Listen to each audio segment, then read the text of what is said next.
Wala ako sa Quezon City. Yes, sir. Okay? Now, Nasa Cavite ako. yes, sir. Now, Paano ako napapunta doon? sir, like Now what, that you know, it's not my vehicle. yes, sir.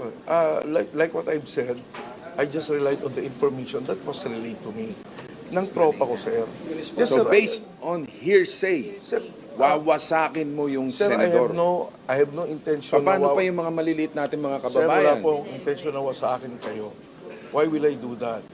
Bakit mo binanggit yung pangalan ko Sir, sa media? yun po, Sana nakakaradyo po ako. bine-verify niyo muna. Sir, that's Hindi, what I binanggit did. mo sa radio eh. That's what I... Sir, di po ako Narinig ko yun. in-interview na sinabi ko po na nandun kayo. Wala po akong binanggit na gano'n. Just that, nandun po ako, na nagraradyo po ako, narinig po nila. Hindi, alam mo, Colonel, ako, bugbog na ako sa maling Sir, paratang. I have no Okay? intention. Ako, kahit saan ako pumunta, hindi ako umaatras sa mga Yes, sir. laban na... Yes, sir. I understand. Yung sa totoo lang ako. Yes, sir. I No? understand. Ako rin po nasa to. Ang Oo. sinabi ko lang, sir, Nasa totoo ka? I have no intention of ruining your name. Just that, sir, yun lang po yung information na binigay sa akin.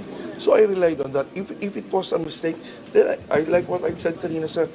Nagkakamali tayo, lahat tayo, tao nagkakamali. And I apologize. Pero kung Or hindi niyo po you apologize to the public. yes, sir. Yes, sir. Yes, sir. I will. I have already apologized, Kano. I'm really sorry. I already apologized kanina. I already made an apology. Tao lang po tayo. Lahat po tayo nagkakamali. Eh ngayon, kung nagkamali po yung enforcer ko, as the commander of the task force, the buck ends with me.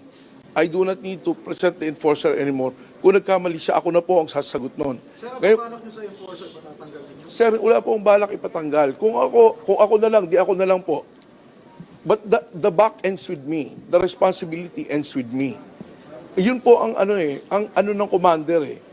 I need to make decisions. I need to make decisions. It is not to ruin the senator.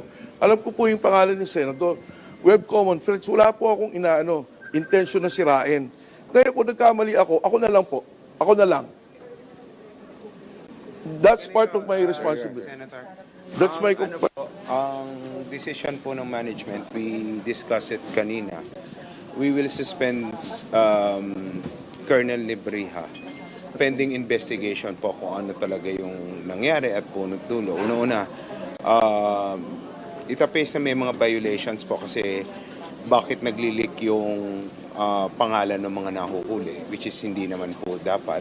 And second, kahit naman po sino na nag-name drop, hindi naman po dapat pinalilibre. Yun po yung Exactly. policy namin. Dapat hulihin kung Yes, sino sir. man Yes. yung ano, diba? Yes, Tikitan nyo. Yes, Yes, sir. Kasi ang dami po talagang nag-name drop. And ang instructions ko naman po, kahit na nag-name drop, ay hindi po talaga dapat payagan.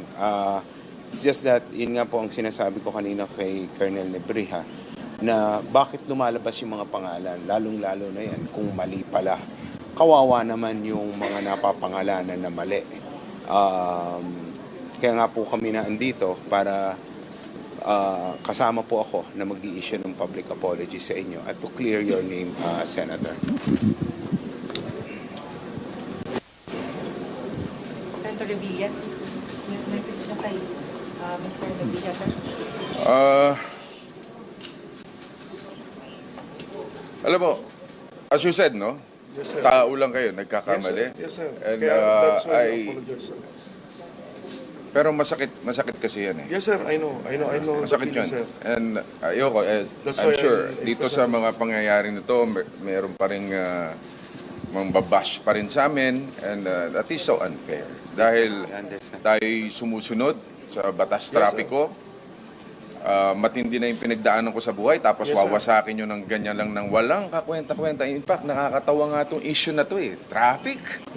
Ang daming problema ng bayan na dapat Yes, sir. iniintindi namin, tapos titirahin nyo kami ng ganyan. But we have to answer back because nawawasak yung pangalan namin eh. Yung mga tao nagsasuffer sa traffic. Like what I've said, Tapos sir, there was no intention. yung ganyan, VIP treatment, sasabihin, pipili, ile-let go mo. Dapat tinikitan mo. Yes, sir. That's my fault. Diba? Like what I've said, Eh sir. tapos nilet go mo, tapos wawasakin mo. Yes, sir. Diba? Again, sir, that's my judgment call. I'm sorry.